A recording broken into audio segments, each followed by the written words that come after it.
ሰላም ውድ የስፖርት አፍቃሪያን የአዲሱ የፋና ስፖርት የዩቲዩብ ቻናል ቤተሰቦች የዓለም ዋንጫ ፍጻሜውን ከደቂቃዎች በፊት አግኝቷል።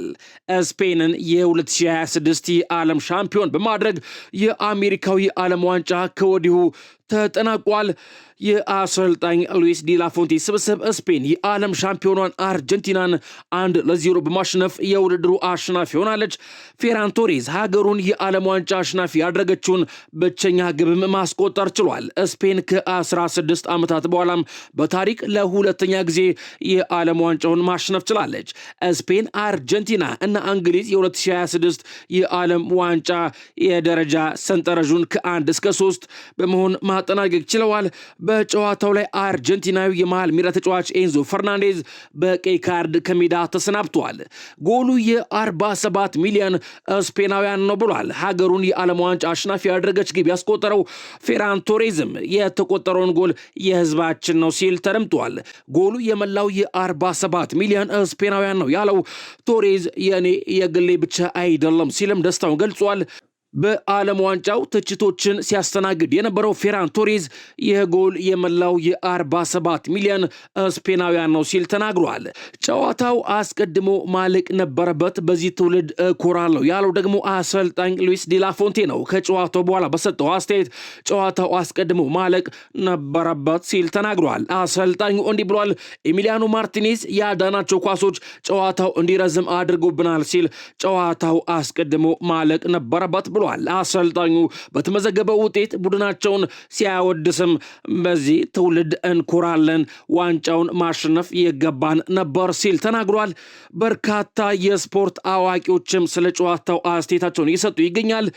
ከዓለም ዋንጫ ውድድር ጋር በተያያዘ የፈረንሳዩ አምበል ኪሊያን ሙባፔ በ10 ጎሎች የውድድሩ ኮከብ ግብ አግቢ መሆኑን አረጋግጧል። ኪሊያን ሙባፔ የኮከብ ግብ አግቢነቱን በተከታታይ የዓለም ዋንጫ ማሸነፍ የቻለ የመጀመሪያው ተጫዋች መሆን ችሏል። ኪሊያን ሙባፔ በተጨማሪም የዓለም ዋንጫ የምንጊዜም ኮከብ ግብ አስቆጣሪ ሪከርድን በ22 ጎሎች የግሉ ማድረግ ችሏል።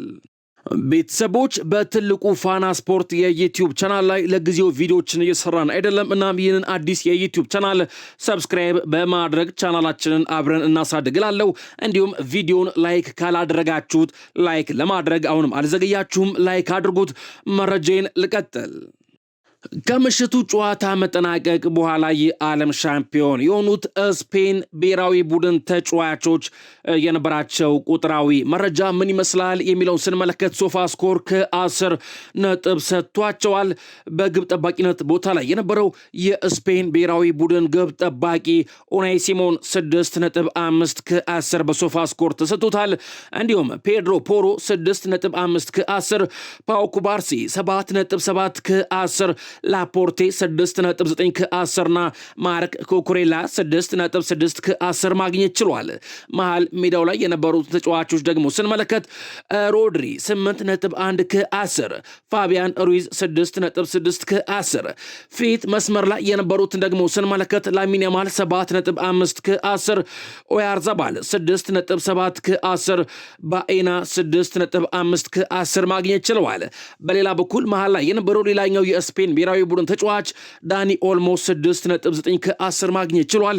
በምሽቱ ጨዋታ ላይ ከስፔን ብሔራዊ ቡድን ተጫዋቾች በሶፋ ስኮር ነጥብ አሰጣጥ ከ10 ከፍተኛ ነጥብ ያገኘው የማንቸስተር ሲቲው ስፔናዊ የመሃል ሜዳ ተጫዋች ሮድሪ ነው።